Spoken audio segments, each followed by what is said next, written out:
Live from New Delhi, you're watching DD India Live, India's voice to the world. I'm Tanvi Taneja, coming up in the next 30 minutes. India calls Pakistan Army Chief Asim Munir's nuclear sabre-rattling from the US regrettable, says with military hand in glove with terrorists, nuclear safety doubtful.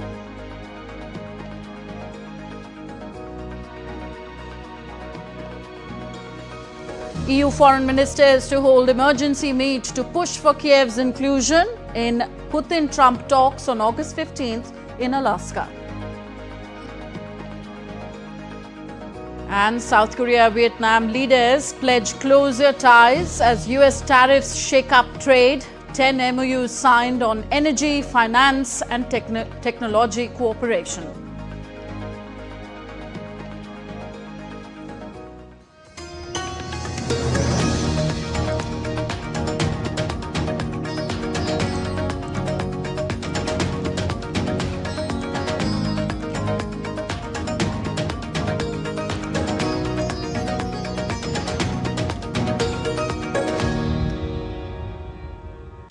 India has responded strongly to remarks made by Pakistan's Army Chief Asim Munir during a visit to the United States. In a statement, the Ministry of External Affairs said our attention has been drawn to remarks reportedly made by the Pakistani Chief of Army Staff while on a visit to the United States. Nuclear sabre-rattling is Pakistan's talk in trade. The international community can draw its own conclusions on the irresponsibility inherent in such remarks, which also reinforce the well-held doubts about the integrity of nuclear command and control in a state where the military is hand in glove with the terrorist organizations. It is also regrettable that these remarks should have been made from the soil of a friendly third country. India has already made it clear that it will not give in to nuclear blackmail, and India will continue to take all steps necessary to safeguard national security.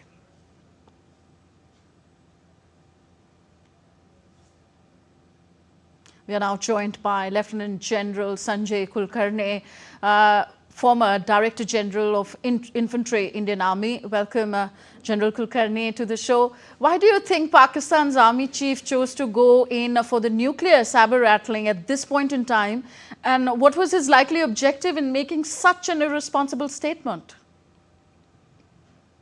Firstly, Pakistan is a rogue state, has a nuisance value, has a geostrategic location, and has a rabid chief of the army staff who seems to think that this is the only way he can take charge of his own country. And what better than now when he feels emboldened that the United States is with him.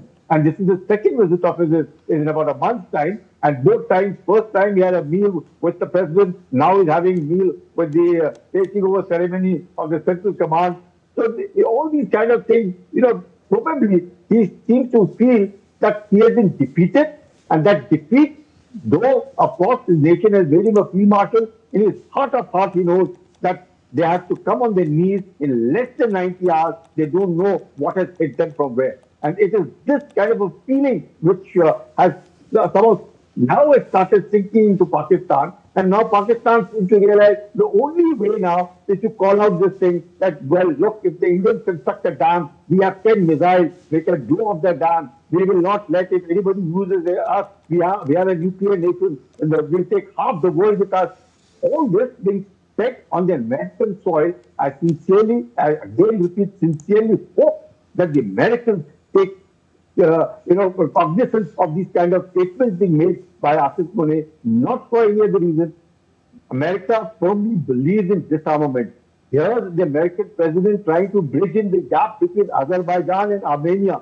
At the same time, you find Asim Munir making these kind of statements. I think they're somehow feeling very uneasy. The defeat has now started sinking in that all the blocks, the nuclear bloc and the other blocks, that probably the victory is what has promoted him to becoming a field marshal, but he knows in his heart of heart that 11 of his air bases have been destroyed very badly. A lot of his aircraft have been hit. A lot of the radars have been hit. 20% of the Pakistani Air Force is disabled. He knows those 9 terrorist locations have been hit. There is so much of pressure coming on him from the terrorists. And because Pakistan is using terrorism as an instrument of state policy, all these proxies are none but the Pakistani proxy elements, all these terrorists, whether it is the Jaish-e-Mohammed, the Lashkar-e-Taiba or Hizbul Mujahideen, it is this kind of a feeling that Pakistan somehow feels that this is the time that they could pressurize India or be able to tell India or give these kind of violent statements, sabre-rattling,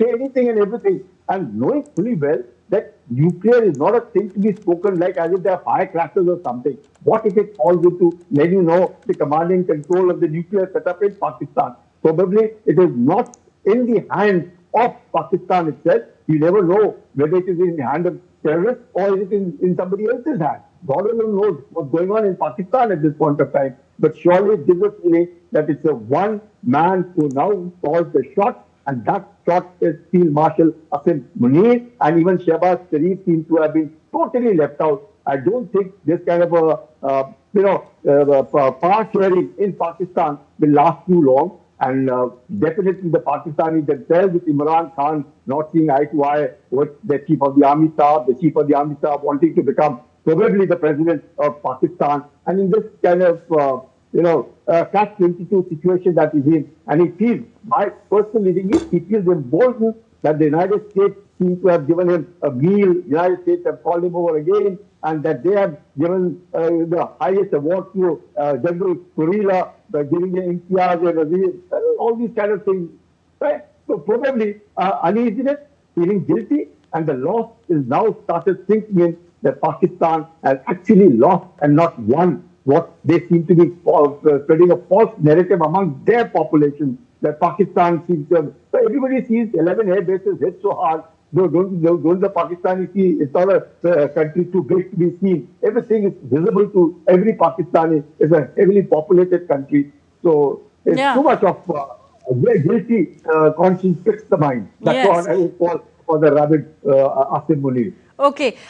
General Kulkarni, a word on India's very measured, controlled, responsible and fitting comeback to Pakistan's highly responsible statement. India has always been wanting to have good relations. And what India at this point of time, even the statement is very, very balanced, would definitely feel bad is coming from a very friendly country's soil. That is something which I think even anybody would feel bad. At a point of time in a country which has good relations with India, a country which is wanting to have better trade relations with India, strategic partnership with India. We have over the years built such good relationships, and the president himself very keen to get Nobel Peace Prize, a president who's keen to ensure that there is no war in the world over, is more inclined towards peace and getting the countries together. Whether he succeeds or not, but his attempts have been there, which is a very good sign. And from that country, you have someone speak like this. Obviously, though of course we have this thing. We are not going to get ruffled by the sabre-rattling of Asim Munir. But notwithstanding that, we have to be careful. We have to be cautious because one doesn't know the command and control structure in Pakistan as to who is the one who actually calls the shot in Pakistan. Is it the Chief of the Army Staff as of now, or is it some terrorist organization, breathing down his neck to say what he's saying? So I think our statement has been very measured that Pakistan uses terrorism as an instrument of state policy. Pakistan sabre-rattling will not trouble us, and that's being made from a foreign soil. I think that is what hurts definitely, and is something which is disturbing, and the very measured, very a statement by the MEA, which is, I think, should convey everything that is with Pakistan and the rabid chief of the army staff of Pakistan Army, who seems to be making these kind of irrational statements. Yes, the international community can draw its own conclusions, as was also said in the statement. Thank you very much, Lieutenant General Kulkarni, for being with us on DD India Live. Updates next on the ongoing monsoon session of Indian Parliament. The Lok Sabha, the lower house, passed 3 important bills amidst uproar in Parliament by opposition parties on the voters' registration issue. The lower house passed the National Sports Governance Bill 2024 and the Anti-Doping Amendment Bill 2025, which will pave way for better governance and welfare of sports community in India. The historic bill will also set the stage for India's bid for hosting the Olympics in the near future with improved infrastructure and better management. The bill was moved by Minister for Youth Affairs and Sports, Mansukh Mandavia, in the lower house and passed via a voice vote. The Lok Sabha, or the lower house, passed the Income Tax Bill 2025 and the Taxation Laws Amendment Bill 2025. These bills aim to streamline the income tax laws in India and also change the old 1960s income tax laws, helping individuals to file their income information with ease. Further, the Rajya Sabha passed the readjustment of representation of scheduled tribes in assembly constituencies of the state of Goa Bill 2025. The bill was earlier passed by the Lok Sabha. Prime Minister Narendra Modi inaugurated 184 newly constructed Type 7 multi-story flats for members of parliament at Baba Khadak Singh Marg in New Delhi on Monday. Prime Minister Modi also planted a sindoor sapling at the residential premise.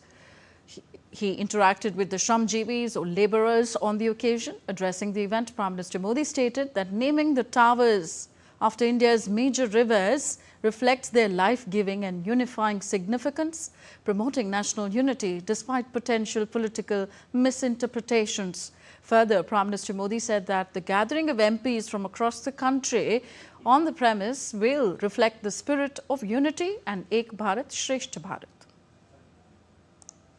यहां देश के अलग अलग राज्यों और क्षेत्रों के सांसद एक साथ रहेंगे।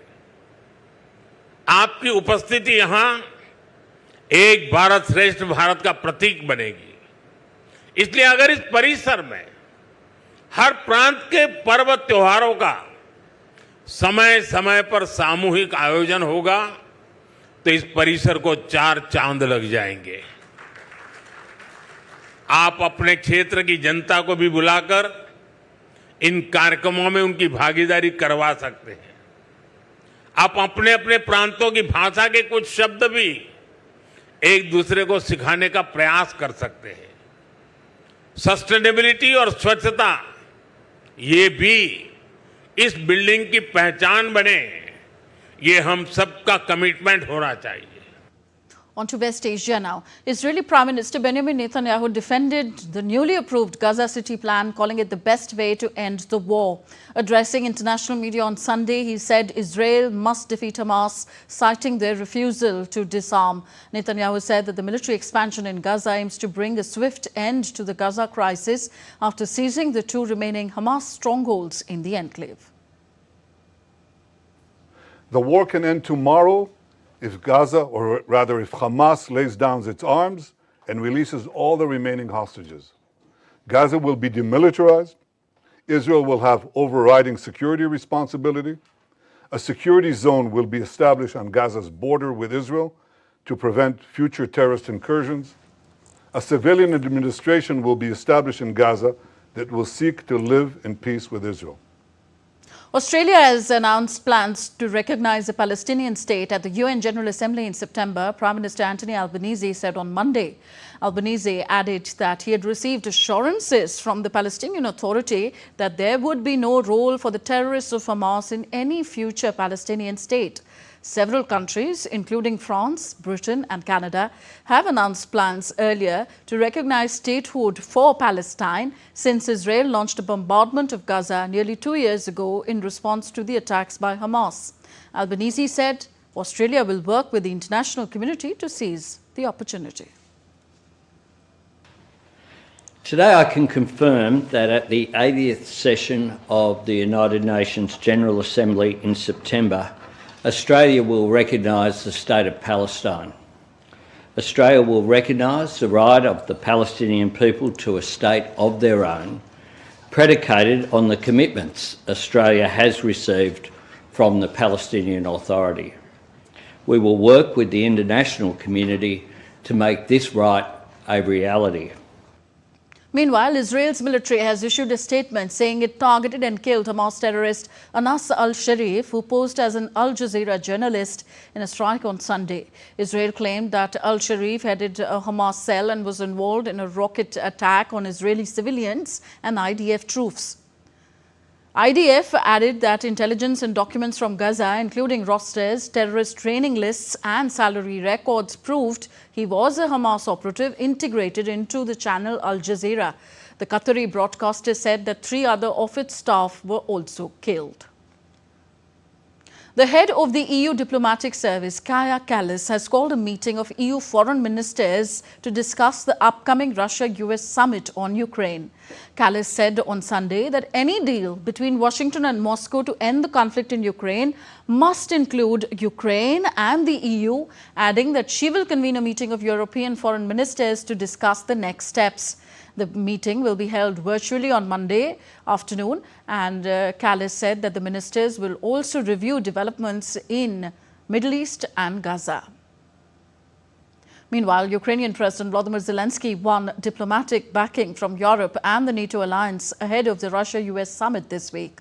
Zelensky said that any decisions taken without Ukraine will be stillborn and unworkable.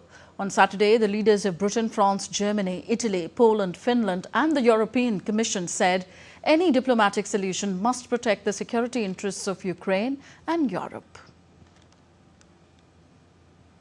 You're watching DD India Live, still to come on the show. Indonesia and Peru sign a free trade deal to strengthen bilateral trade and investment relations. 18th International Olympiad on Astronomy and Astrophysics kickstarts in Mumbai today.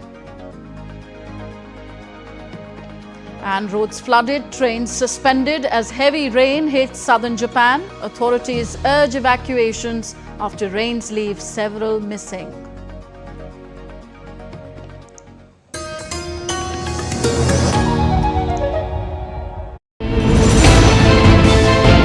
Geopolitics and trade deals.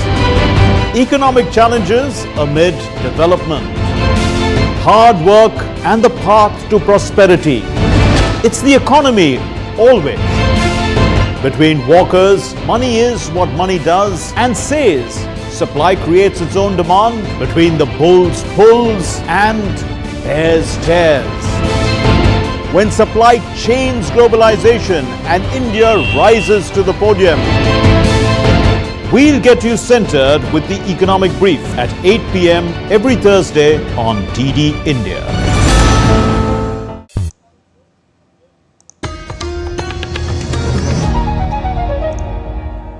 Welcome back. You're watching DD India Live. I am Tanvi Taneja. South Korea and Vietnam pledged deeper economic and strategic cooperation as their leaders held a summit on Monday. South Korean President Lee Jae-myung is hosting Vietnamese leader Lam as his first state guest since taking office on June the 4th and discussed promoting trade and investment in the Southeast Asian country.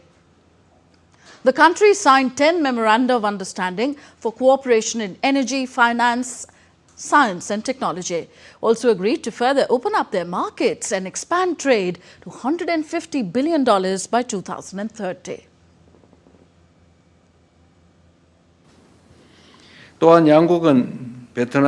Our countries agreed that about 10,000 Korean companies operating in Vietnam contribute to Vietnam's economic development and mutually beneficial cooperation between the two countries. I asked for a continued interest in the stable economic activities of our companies in Vietnam. The two countries will continue to open their markets to each other and work together to achieve bilateral trade of $150 billion by 2030. Indonesia and Peru signed a free trade agreement on Monday to strengthen bilateral trade and investment relations, the leaders of both countries said at a signing ceremony in Jakarta. Indonesian exports to Peru totaled $331.2 million worth of goods in 2024, while imports from Peru stood at $149.6 million. Indonesia's top export products were cars and car parts, biodiesel and footwear, while it mainly imported cocoa beans and grapes. Indonesian President Prabowo Subianto said that the two countries would also increase cooperation in sectors such as that of food, fishery, mining, energy transition and defence. China has long been dominating the global market for batteries for electric vehicles. But Europe has been trying to catch up, specifically Sweden's Northworld, who was planning even an expansion to Germany. Lars Holte is with Deutsche Welle and joins me from Berlin on the story. Lars, things didn't work out as planned. What happened there? Thanks for having me. Well, what happened is that Northworld went bankrupt, dealing a huge blow to Europe's ambitious goals on the global battery market. Let me give you some numbers on how important the company and its plans were for Europe. Governments lined up tons of money to support Northworld. The German government in Berlin gave 600 million euros, plus another 20 million then for adjustments. And the EU government in Brussels gave 700 million, although that money hadn't been paid out yet. It had just been green-lighted. Anyway, this was big. And then the whole project failed due to a capital-intense environment, of course. Maybe the company also tried to grow too big, too fast. But some good news came over the weekend now. US battery maker Lyten will take over Northworld, including all its assets, and that is a plant in California, a plant in the Polish city of Danzig. So obviously the assets in the company's homeland of Sweden, and most importantly from our perspective here, it includes the plant in northern Germany, which is already under construction and is set to turn out 15 gigawatt hours in batteries every year. And last, what about the market for batteries? How desperately are these Lyten products needed? Well, it's hard to overstate the size and the growth on the battery market, with large parts of the world switching more and more out of fossil fuels and into electric mobility. Batteries have long been seen as an absolute key technology. And that's also why some companies who will be clients have actually invested in Northworld. And they are definitely still part of the story here. BMW and Volkswagen are among those planning to use batteries, hopefully soon, made in Germany. Stellantis and FedEx, by the way, are among the businesses who have invested in Lyten. And then there are also companies outside the mobility and car sector that are also waiting for more batteries. Those include makers of drones, as well as companies running data centers. AI obviously plays a role here, as that technology uses lots of energy. So it's safe to say if Lyten gets its business up and running, customers won't be hard to find. Thank you. Lars Holte reporting there from DW Berlin. Moving on now, 18th International Olympiad on Astronomy and Astrophysics kickstarts in Mumbai from August 11th to 21st, bringing the city back into the spotlight of global science Olympiads after more than a decade. Hosted by the Homi Bhabha Center for Science Education, Tata Institute of Fundamental Research, the event is supported by the Prime Minister's Office and the Department of Atomic Energy. The event will bring together participants from 64 countries from every inhabited continent and promises a stimulating exchange of ideas and culture. Our correspondent Shama Mishra spoke to Professor Aniket Sule, President, International Olympiad on Astronomy and Astrophysics. Listen in. Professor Aniket Sule is with us. He is the president of 18th IOAA. Sir, the 18th edition is happening in India. What are the details? How many countries are participating? And what expectations do you have from the Indian students?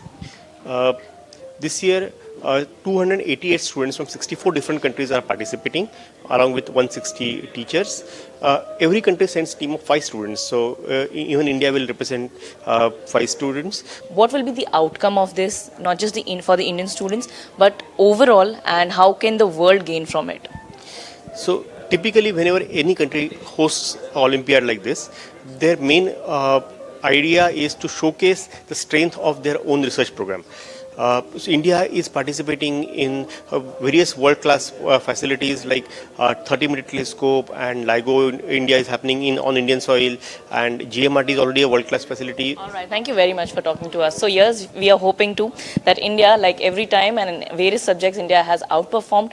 This time too, India will outshine. With camera person Sailesh, this is Shama Mishra for DD India, Mumbai. And some weather-related news now. Torrential downpour has brought landslides in Japan as bullet and local trains were suspended in southern main island of Kyushu. According to public broadcaster NHK, the National Weather Agency has issued a Tier 5 alert for more heavy rains for Kumamoto Prefecture on Monday. Evacuation advisories have been issued for all 7 prefectures for over 10,000 people. 13 people died and over 30 have gone missing as flash floods trigger torrential rain in northwestern China, the province of Gansu, where nearly 10,000 residents have relocated due to floods. Chinese President Xi Jinping ordered all-out rescue operations with utmost effort to save the missing people. Next, we take a look at what else is making news across the world. Faberge, the jeweler famed for its imperial Easter eggs, has been sold to a technology investor in a $50 million deal. Gemfields, which mines colored gemstones in Africa, has agreed to sell Faberge to SMG Capital, a US investment company. Carrying on a centuries-old tradition, the artisan salt farmers scrapped salt into piles on the edges of salt pans on France's Atlantic coast. The whole process starts after farmers flood salt pans with seawater and let the winds evaporate it, and scrapping up the leftover sea salt onto the edges of the pans. And in the coastal city of Sousse, Tunisia, a med-tech startup transforms the future of prosthetics with AI-powered bionic limbs. Cure Bionics, founded in early 2020, creates lightweight, muscle-controlled prosthetics using 3D printing and EMG signal sensors. The AI-powered bionic limbs are designed to be non-invasive and accessible, especially for children aged 8 and older. That's all for this edition of DD India Live. Do let us know your thoughts on the news of the day. Connect with us on our different social media handles at DD India Live, and you can also download our DD India mobile app for quick news and updates on the go. We'll be back with more news as it breaks here on DD India. I'm Tanvi Taneja from all of us here in New Delhi. Thank you for watching. Namaskar.